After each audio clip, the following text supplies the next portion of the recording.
Domingo, meio-dia, almoço e ferrovia.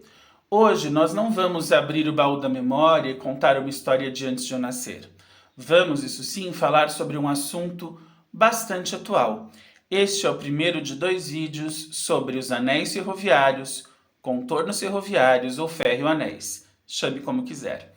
Eu sou Átila Almada e se você se interessa sobre esse assunto da ferrovia, já deixe o seu gostei, inscreva-se no canal, ative as notificações. Ao final, deixe o seu comentário, compartilhe esse vídeo para espalhar a cultura ferroviária por aí.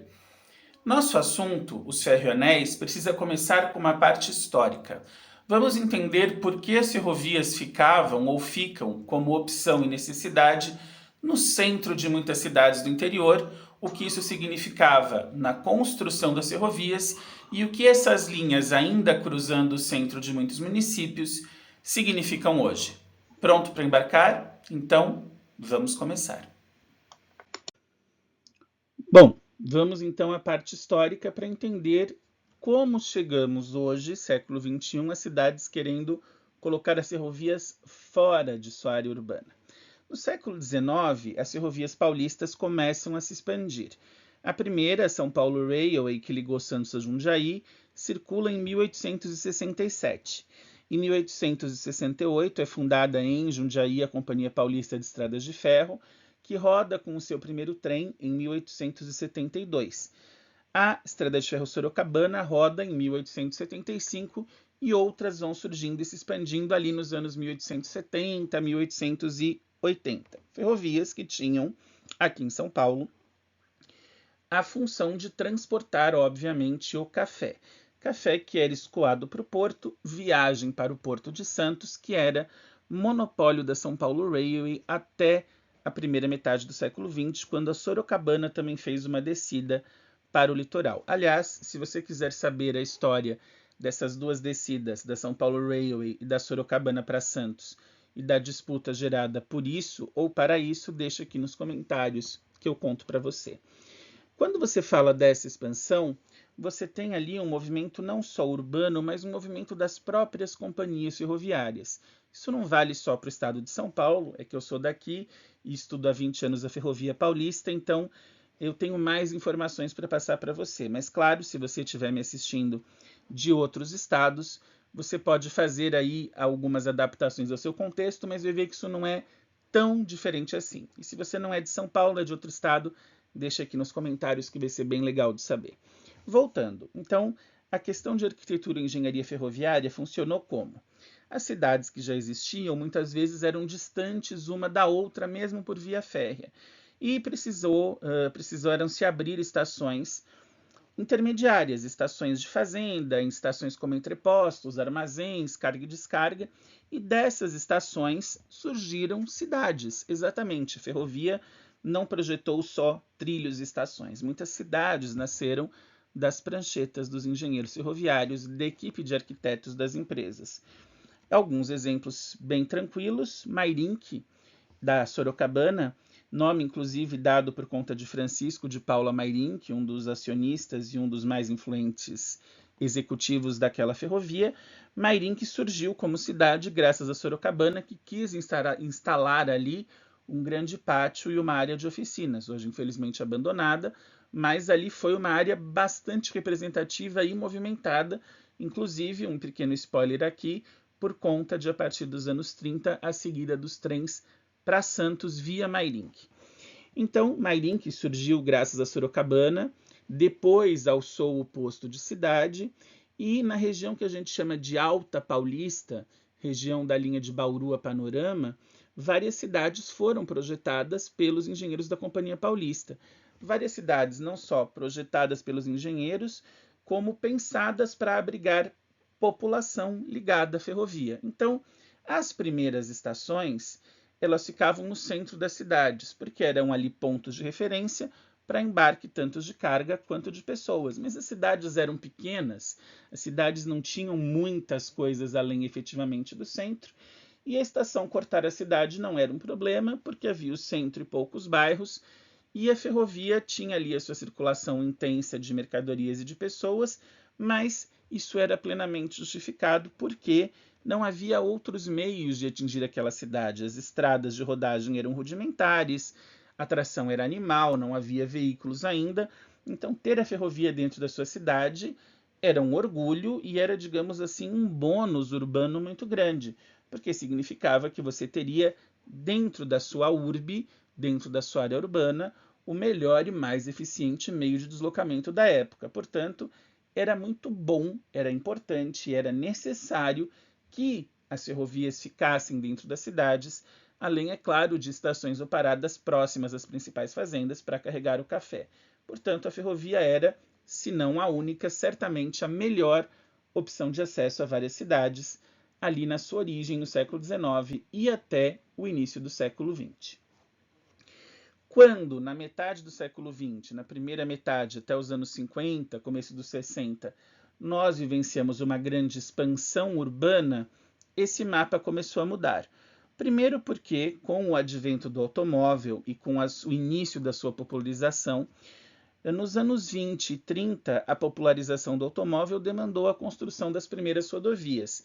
Claro, não eram grandes rodovias como nós temos hoje, mas passaram a ser alternativas de acesso a algumas cidades. E o automóvel ele tinha o status do transporte individual. Era um transporte muito mais caro, muito mais luxuoso, mas era para poucas pessoas, enquanto o trem, que ainda era muito mais eficiente, muito mais confortável, era um transporte coletivo. Mas aí você tinha a questão da eficiência, do conforto, dos préstimos da ferrovia versus o status social de quem podia pagar por um carro. As cidades começaram a se expandir, a urbe começou a se expandir, começaram a vir pessoas que aumentaram a área urbana, saindo já das fazendas, até por conta de alguma mecanização da agricultura ou mudanças no mapa agrícola, já não era só o café, outros produtos, enfim. Então as cidades começaram a aumentar. A ferrovia ainda cortava a cidade, a estação continuava no centro, só que esse centro já não era mais o maior bairro. Era um bairro, era o bairro principal, mas a cidade já tinha aumentado. A ferrovia ainda era útil? Era muito útil e era necessária. Começava a perder espaço, porque a cidade aumentou e porque surgiram as primeiras rodovias, mas ainda era o meio de maior capilaridade, então era o meio que conseguia atingir mais cidades em menos tempo, porque, como eu disse, as rodovias eram poucas e eram precárias.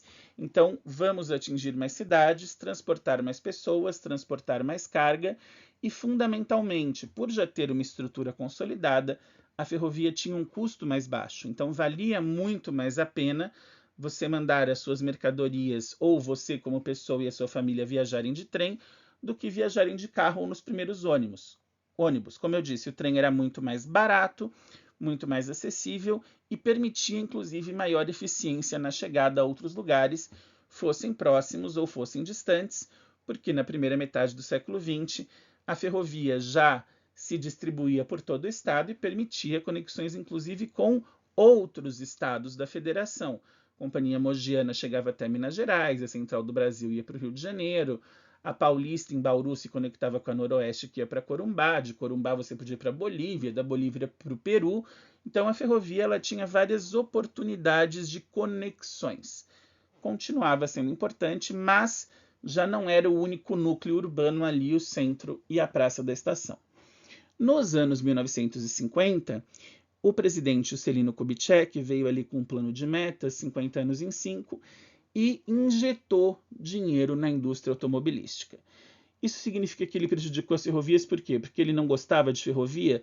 Não, porque as indústrias automobilísticas, na verdade, vindo para o Brasil, indústrias estrangeiras, queriam ter a garantia de que investiriam aqui e lucrariam. Então, muitos terrenos para as primeiras plantas fabris foram vendidos a preço de banana ou doados pelo governo. Houve incentivos fiscais imensos, incentivos para a indústria, para pneu, para combustível. A Petrobras, no início dos anos 50, tinha sido fundada ainda no governo Vargas, então JK surfou numa onda em que ter carro era muito mais acessível, em que o petróleo estava barato e expandiu o parque rodoviário do país. Algumas rodovias começaram a ser duplicadas, novas rodovias foram construídas e a ferrovia nessa história. Para a ferrovia nada mudou. Enquanto a indústria automobilística tinha todos os incentivos, a ferrovia pagava impostos cheios e, com isso, a sua margem de lucro diminuía e muitas vezes virava prejuízo porque a concorrência com a indústria automobilística era desleal. Com o aumento das rodovias, com a expansão das rodovias, vieram também empresas de ônibus que passaram a transportar pessoas em mais horários, em alguns casos com mais velocidade do que os trens, porque as ferrovias ainda tinham seus traçados sinuosos, muitas curvas, muitos desvios para passar pelas antigas fazendas. Então, a rodovia começou a ganhar, em alguns casos, em velocidade e tempo, embora o transporte por trem ainda fosse muito mais barato, economicamente valia muito mais se deslocar de trem. Com isso, a ferrovia foi perdendo espaço e dos anos 60 até os anos 90 foi sendo sufocada aos poucos. Eu sempre digo que a ferrovia não foi morta com um tiro na cabeça, não foi isso. A ferrovia não acabou no final dos anos 90, quando os trens de passageiros pararam de circular. Na verdade, a ferrovia foi sendo estrangulada.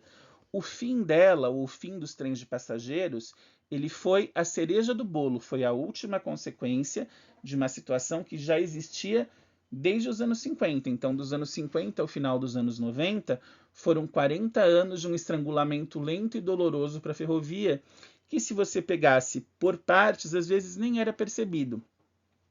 Era um horário de trem a menos aqui, era uma estação fechada lá, e a coisa ia seguindo, só que ela ia degringolando. Eram menos trens, menos locomotivas, eram empresas que deixavam de transportar cargas pela ferrovia e passaram a ter os seus caminhões.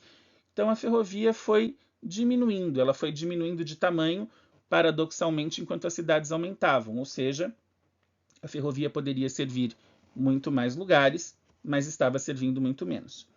Até que no final dos anos 90, os transportes de passageiros foram suprimidos.